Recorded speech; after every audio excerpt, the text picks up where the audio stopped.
L'Algérie décide de revoir ses relations avec le Maroc.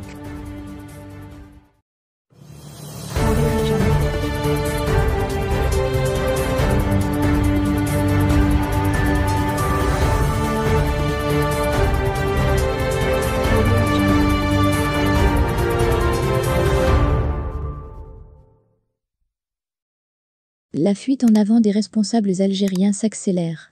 Ils ont décidé de revoir les relations avec le Maroc, une réponse amère à la main tendue par le roi Mohammed VI et aux efforts des États-Unis pour rapprocher les deux pays voisins. Abdelmajid Tebboune a présidé, ce mercredi 18 août, une réunion extraordinaire du Haut Conseil de sécurité consacrée à l'examen des feux de forêt que le pays a connus la semaine dernière. Une tribune que l'Algérie officielle a saisie pour réitérer l'implication des deux mouvements terroristes MAC et Rachad dans les incendies et dans l'assassinat du défunt Djamel Bansmel, indique l'instance dans un communiqué. Le Conseil a enjoint aux forces de sécurité d'intensifier les efforts pour l'arrestation du reste des individus impliqués dans les deux crimes, ainsi que tous les membres des deux mouvements terroristes qui menacent la sécurité publique et l'unité nationale, jusqu'à leur éradication totale, notamment le MAC qui reçoit le soutien et l'aide de parties étrangères, en tête desquelles le Maroc et l'entité sioniste, ajoute la même source sans embâge. Une fois de plus, Alger ménage les véritables soutiens du mouvement Rachad, qui sont Doha et Ankara.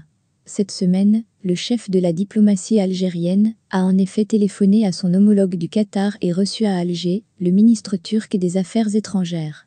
Une réponse amère à la main tendue du roi Mohammed VI. Dans sa fuite en avant, le Haut Conseil de sécurité précise que les actes hostiles incessants perpétrés par le Maroc contre l'Algérie ont nécessité la révision des relations entre les deux pays et l'intensification des contrôles sécuritaires aux frontières ouest. Pour mémoire, au lendemain de l'appui du royaume à l'autodétermination de la Kabylie, des partis en Algérie ont réclamé une riposte en expulsant l'ambassadeur du Maroc à Alger et la rupture des relations diplomatiques avec le royaume. Finalement, le ministère algérien des Affaires étrangères s'est contenté de rappeler pour consultation son ambassadeur à Rabat. La décision de revoir ses relations avec le Maroc est, par ailleurs, une autre réponse du pouvoir algérien à la main tendue du roi Mohammed VI. Dans son discours du 31 juillet, le souverain a en effet invité le président Tebboune à une réunion pour tourner la page des différends. Un appel ignoré par le pouvoir à Alger. À l'exception de quelques messages de félicitations échangés entre les chefs d'État à l'occasion de fêtes nationales des deux pays, les relations entre Rabat et Alger sont restées glaciales. Les frontières terrestres sont d'ailleurs fermées depuis 1994. La coopération sécuritaire est inexistante, de l'aveu même des responsables marocains pour la lutte contre le terrorisme. Ce communiqué du Haut Conseil de sécurité est aussi une réponse aux efforts que mènent les États-Unis pour rapprocher les deux pays voisins.